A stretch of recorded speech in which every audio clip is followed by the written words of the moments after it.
really what it comes down to is I was researching a bunch of different boats, and I was looking at a few different metrics in terms of how much they weigh, how much sail they carry, what the power to weight distribution was, how the hull shapes affected their speed.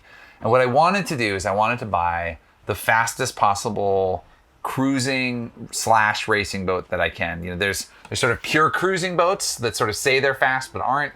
There's pure racing boats that are extraordinarily uncomfortable, just sharp edges and carbon fiber all on the inside, sort of hollow eggshells of a boat.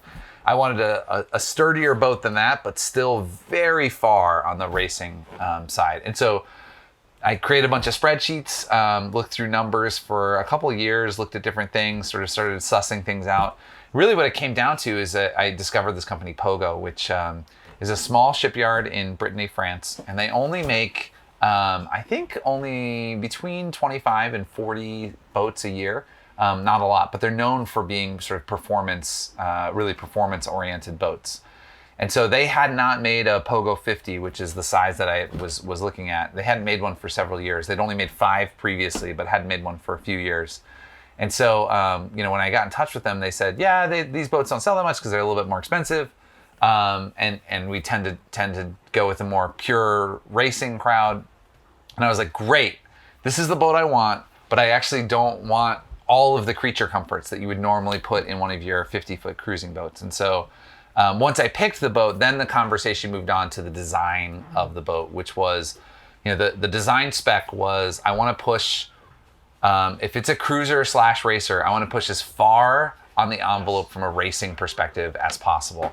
And so we ended up doing quite a number of pretty major modifications to the boat to make it lighter, to give it more power than the previous versions have been. And so obviously the previous boats had all had a carbon mast, but we ended up getting a larger mast, a 2-meter larger mast, with just over 6 feet.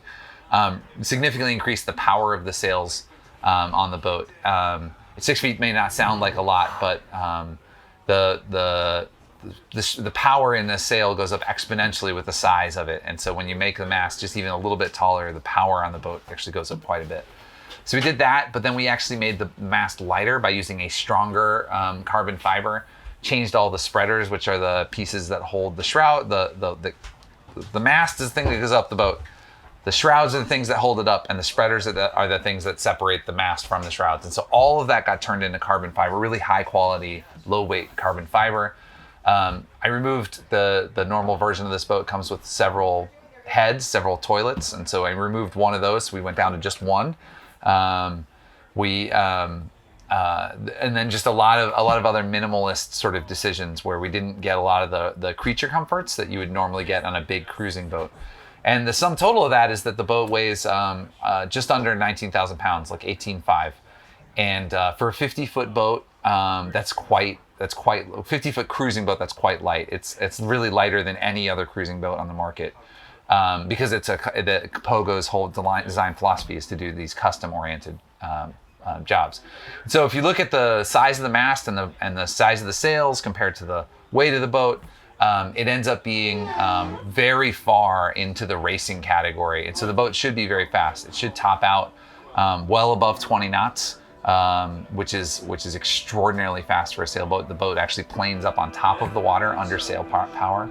And so the trip to Puerto Rico should be pretty quick, because the whole boat's been designed around this philosophy of speed with a little bit of comfort.